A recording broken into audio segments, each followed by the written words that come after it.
विमल बहुत परेशान था। उसे समझ में नहीं आ रहा था कि वो इस परिस्थिति से कैसे निपटे।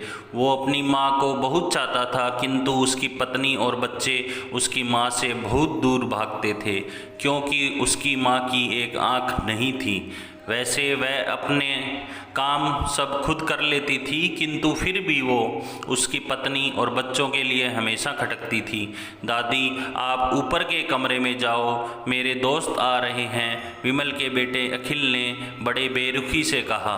पर बेटा, मैं तो यहाँ बहुत दूर बैठी हूँ, विमल की माँ ने बहुत प्यार से कहा।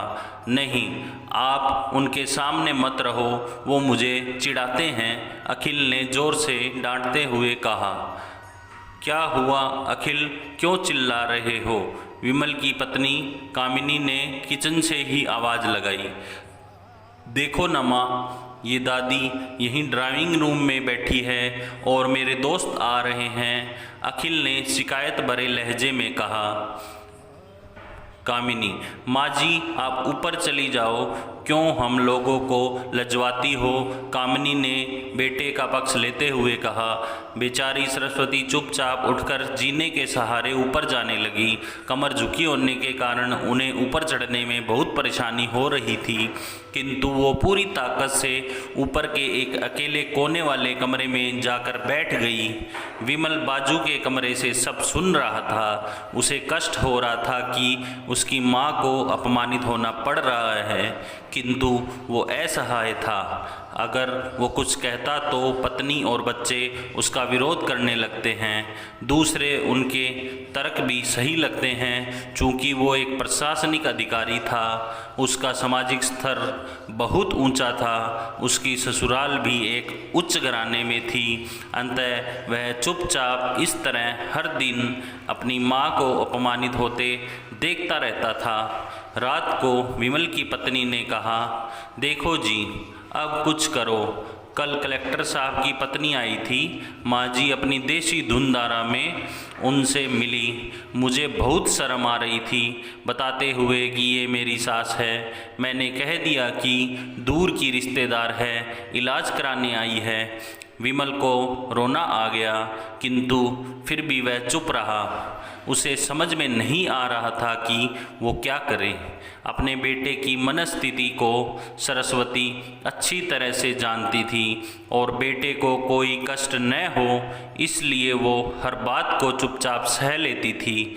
विमल बहुत उदास रहने लगा था। एक तरफ परिवार और सामाजिक स्तर पर जीने की प्रतिबद्धता थी और दूसरी ओर माँ। आखिर माँ से अपने बेटे की यह हालत देखी नहीं गई।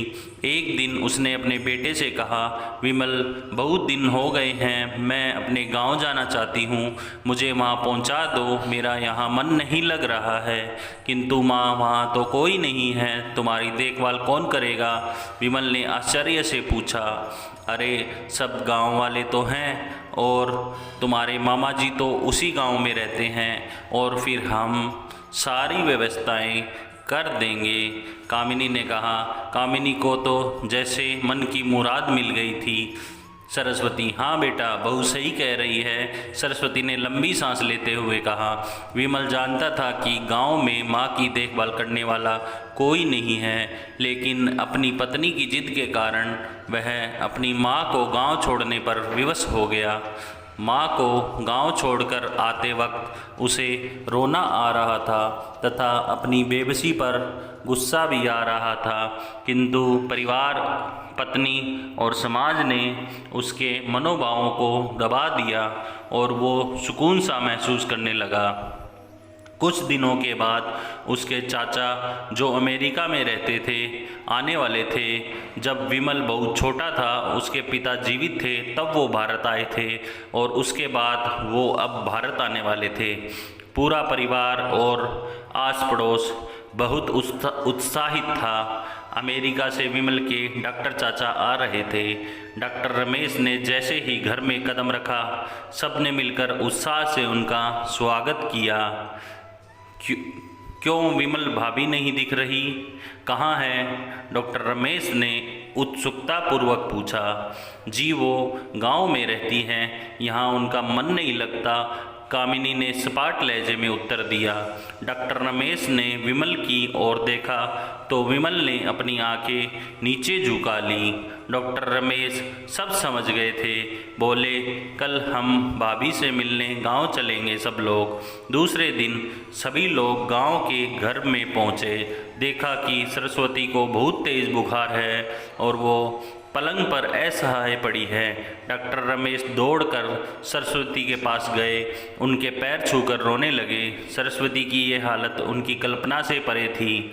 वाह बेटा विमल, तूने तो नाम उजागर कर दिया। अपनी माँ की ये हालत देखकर तुझे तो शर्म भी नहीं आ रही होगी। डॉक्टर रमेश ने विमल को लगभग डांटते हुए कहा। नहीं देवर जी, विमल का कोई दोष नहीं, मैं खुद गांव आई थी। सरस्वती ने अपने बेटे का बचाव किया। मुझे सब पता चल गया भाभी, आप चुप रहो। क्यों बहू, तुमने अपनी सास की कुरूपता पसंद नहीं है। समाज में तुम्हें नीचे देखना पड़ता है ना। डॉक्टर रमेश ने कामिनी की ओर व्यंग्य से देखा। कामिनी निरुत्तर होकर विमल को देखने लगी।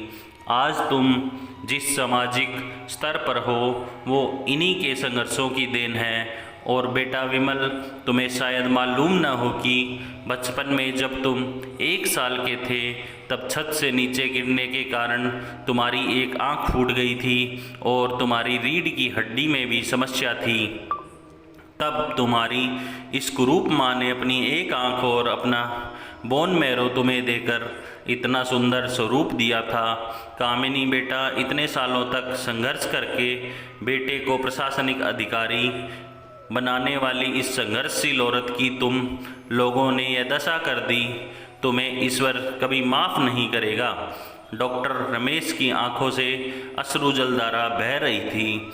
अब भाभी, आप मेरे साथ अमेरिका जाएंगी, यहाँ इन स्वार्थी लोगों के बीच में नहीं रहेंगी। डॉक्टर रमेश ने सरस्वती से कहा। विमल को तो काटो तो खून नहीं था।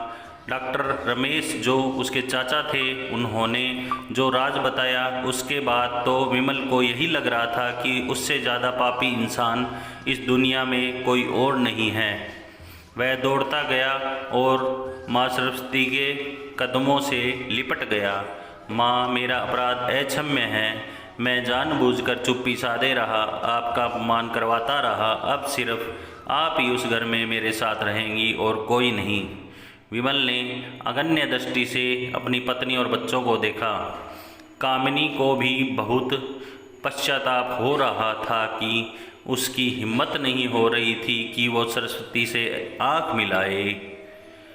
सरस्वती ने कामिनी की मनस्थिति को समझकर उसको पुचकारते हुए अपने पास बुलाया और विमल को डांटते हुए कहा, खबरदार, जो मेरी बहू को मुझसे अलग करने की कोशिश की तो तुझे ही घर से बाहर निकाल दूंगी। कामिनी और बच्चों ने सरस्वती के पैर पड़ते हुए अपने व्यवहार पर माफ़ी मांगी और माँ के हृदय ने सबको माफ़ कर दिया। दोस्तों, मेरी वीडियो अगर पसंद आई हो तो चैनल को लाइक, शेयर एंड सब्सक्राइब करें। बहुत बहुत धन्यवाद।